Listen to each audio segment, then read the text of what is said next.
नमस्कार बच्चों, आप सभी का स्वागत है आपके अपने YouTube चैनल होम साइंस में, जिसमें मैं आज आप सबको पढ़ाने वाली हूँ कंज्यूमर इकोनॉमिक्स। जी हाँ, पेपर 3 है आपका कंज्यूमर इकोनॉमिक्स और फर्स्ट ईयर वालों के लिए है। बच्चों, आप सबको पता होगा बहुत इंपॉर्टेंट टॉपिक चल रहा है आप सबका, और इसमें आज हम महत्वपूर्ण प्रश्नों को देखेंगे। जी हाँ, बहुत छोटे वीडियो में कम ही शब्दों में बहुत कुछ सीखने का प्रयास करेंगे। तो अभी तक जिन बच्चों ने वीडियो को शेयर नहीं किया, वीडियो को शेयर कर दें।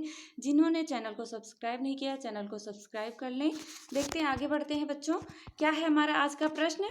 सबसे पहला प्रश्न है, उपभोक्ता बचत से आप क्या समझते हैं? तो बताइए, आप सबको पता होना चाहिए कि उपभोक्ता अर्थशास्त्र पढ़ रहे हैं। आप सबका पेपर नज़दीक है और अभी तो कोई एग्ज़ाम डेट नहीं आई है, लेकिन जल्द ही एग्ज़ाम डेट आ जाएगी।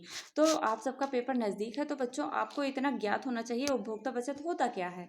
तो एक बार रिवीजन जरूर कर लें। मार्शल के अनुसार, जो हमारे मार्शल थे, उन्होंने क्या परिभाषा दी थी? इन्होंने क्या कहा था कि उपभोक्ता बचत क्या है?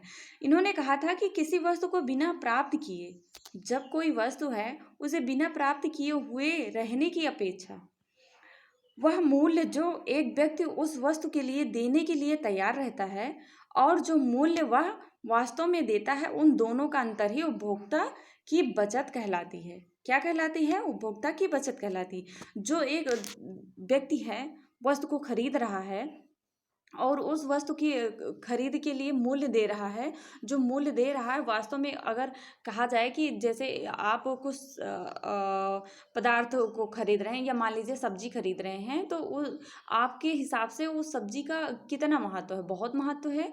और आप सब्जी, मान लीजिए वो 50 रुपए की सब्जी है, तो आप कुछ कम में ही, आपके अकॉर्डिंग 50 रुपए की सब्जी है, लेकिन वो विक्रेता जो है आपको 45 रुपए की सब्जी दे रही। तो क्या है, आपके पास कितने की बचत हुई?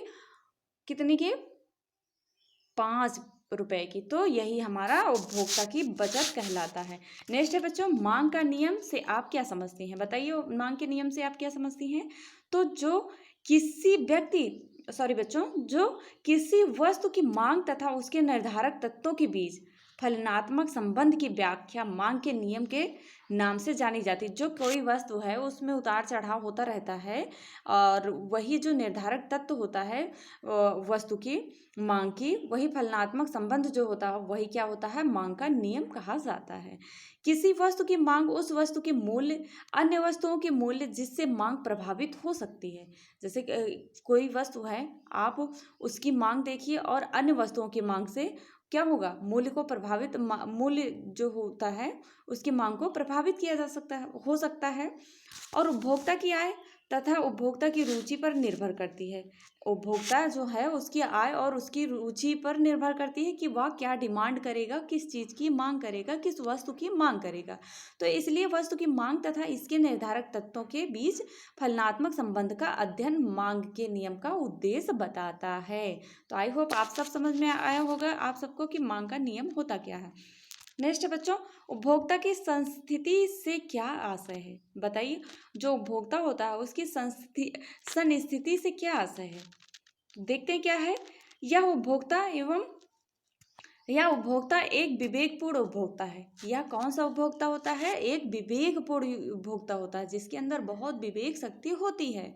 तो वह अपने सीमित साधनों को विभिन्न आवश्यकताओं या उपयोगों पर इस प्रकार व्यय करने की कोशिश करेगा जिससे उससे मिलने वाली संतुष्टि अधिकतम हो। वो जो विवेकपूर्ण उपभोक्ता होता है, वो अपनी आवश्यकताओं को इस प्रकार उपयोग में करेगा कि उससे मिलने वाली जो संतुष्टि हो बहुत अधिक होनी चाहिए, और यह अधिकतम संतुष्टि की स्थिति ही उसकी संस्थिति की स्थिति होगी। वही क्या होगी? उसकी संस्थिति होगी। ओके, उपभोक्ता की संस्थिति क्या है? आई होप आप सबको समझ में आया होगा। नेक्स्ट है, अनादि वक्र, अनादिमान वक्र किसे कहते हैं? जी हाँ बच्चों, ये भी बहुत महत्वपूर्ण है। इस पे मैं लॉन्ग वीडियो ज़रूर आप सबके लिए बनाऊंगी। जो अनादि वक्र है, इस पे वीडियो नहीं है और इसके बारे में आप सबको पढ़ाना है, पर बहुत इम्पोर्टेंट नहीं है, लेकिन एक बार देख लेना ज़रूरी है, क्योंकि आई होप हो सकता है आपके पेपर में इस बार दे दें। तो बच्चों, अभी तक जिन बच्चों ने चैनल को सब्सक्राइब नहीं किया है, चैनल को सब्सक्राइब कर लें। जिन्होंने वीडियो को शेयर नहीं किया, शेयर कर दें। और अभी तक जिन्होंने लाइक नहीं किया है, तो लाइक कर दें बच्चों। क्या आपको पसंद नहीं आ रहा है? लाइक करते हुए चलें, आगे बढ़ें।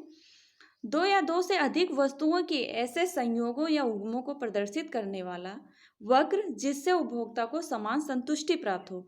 दो या दो से अधिक जो वस्तुएं हैं, ऐसे संयोगों या उगमों को प्रदर्शित करने वाला वक्र जिससे उपभोक्ता को समान संतुष्टि प्राप्त हो, वही अनादि वक्र या तटस्थता वक्र कहलाता है। जैसे मान लीजिए, आप क्या दाल अकेले ही खाएंगी? नहीं, ऐसा नहीं है, दाल के साथ चावल भी लेंगे।